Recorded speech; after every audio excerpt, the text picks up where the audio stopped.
Here's the shed. I'm Bird from the shed, and I started gathering boards in 1972. At this point, I've got about 1,200. So there's a wide variety of different boards. So for season 2 of the shed sessions, I'm going to pull out 3-4 boards that I think would be fun for people to ride in whatever area the boys are going to head to and shoot.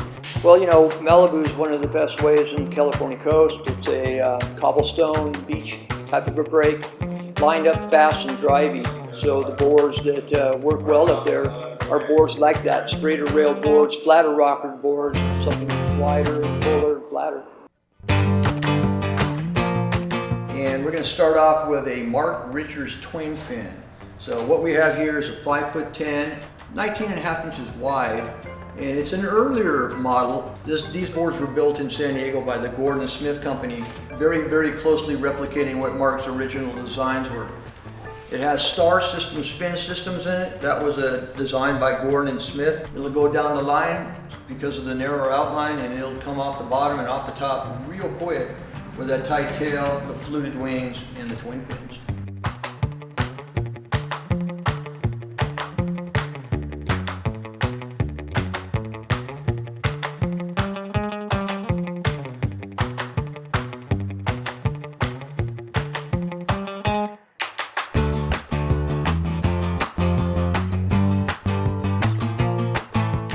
There's a lot of variables that are different than what I'm used to normally.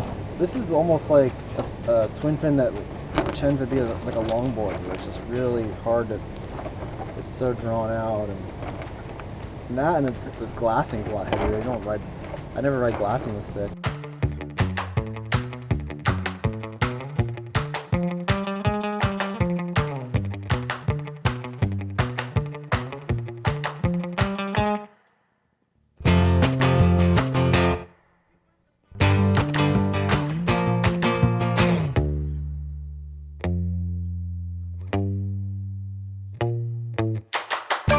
All right, another board that they're going to ride today, this Hot Buttered surfboard.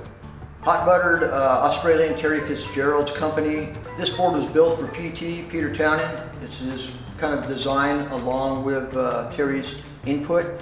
The model is called the Drifta Tri-fin, but not Tri-fin in the sense that we're all aware of with Simon Anderson's Tri-fins.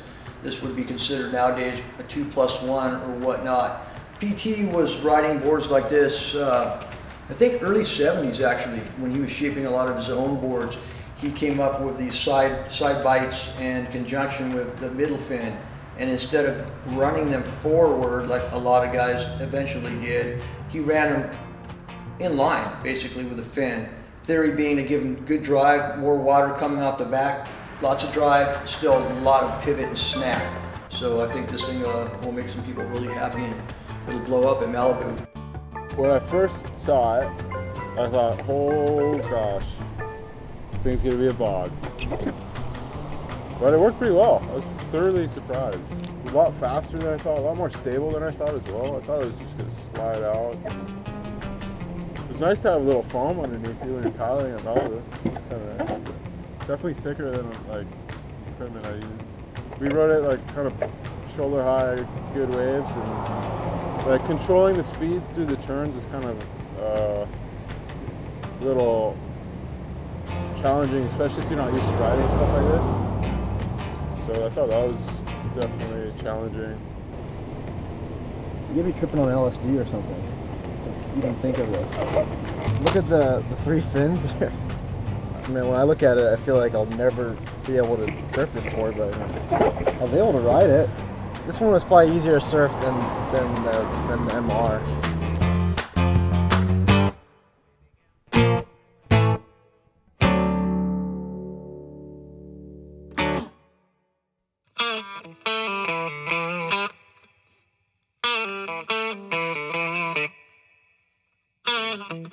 For a change of pace, now we're going to step it and look at some longboards. So what we have here is a Gary Proper model by Hobie. So this one is approximately 22.5 inches wide, a little narrower than most longboards now, and length again close to 10 foot, might be 9.8, might be 9.10. And it's going to be a full 3, probably 3 1/8, 3 1/4 thick. hard board to come by, rare because it's a Gary Proper model. And this thing in Malibu, man, it should blow some people's minds. About Gary Proper, do you know that he invented Teenage Mutant Ninja Turtles? What I'm saying is that he's probably made more money in surfing than anybody. Think about that.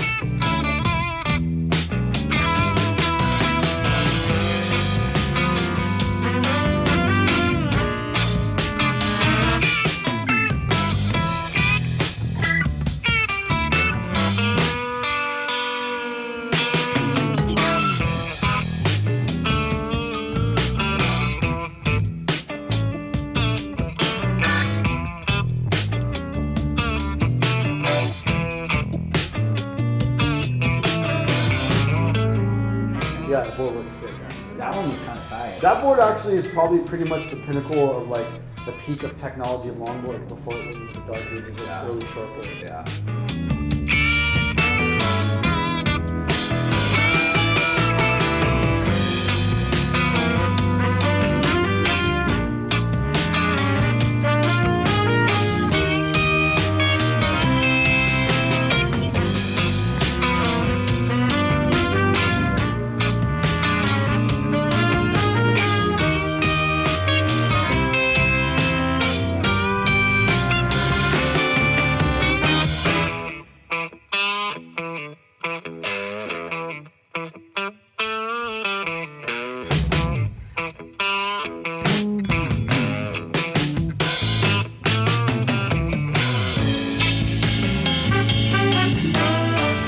So what we have is a Hobie model, but not only is it a Hobie model, it is a Cork Carroll mini model. This is probably from 67, possibly 68. It's about 23 wide, so they widen them up a bit because you are dropping length, so you want to keep some surface area and you want to keep some volume so the guys could paddle them. So it's just a good hot doggy longer board. Cork Carroll, synonymous with hot doggers. It only wants to go left. And Malibu to right, so it just kept wanting to go the opposite direction. It kept So I think when he designed the board, because he's a goofy foot, he would only go left. I didn't see him go right very much. So when he designed the thing, it was like an asymmetrical, but it wasn't asymmetrical. It was weird. It kept wanting to go towards the Huntington Beach Pier. Yeah. I felt like I was even paddling out and it was going backwards. Yeah, it was weird. I got like really fun waves and you go down the line like this thing catches waves great. And you go to like do a bottom turn and you see like the line you were gonna set and you'd be so stoked and also do it. Yeah, that's what he did. Wait, that's why Cassie ripped it. She's backside. See? Goofy That's foot. exactly That's what it goofy was. foot to surf it. I knew it wasn't this. Cool, so first impressions about this board is that I really wanted to try it out. Classic Hobie, Cork Carroll model.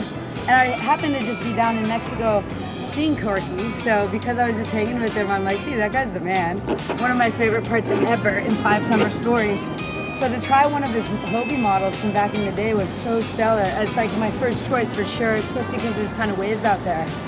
And because there's like so much belly in the board, I noticed on my first couple of waves, and because it has a pretty full rail and I don't weigh that much, I'm not as big as Corky is as a human. The sets, I was kind of like sliding around a little more. It was like hard for me. It felt like I was kind of slipping like this and just trying to do like little like switch cheater 5s and just feel the way that the board was moving in the water.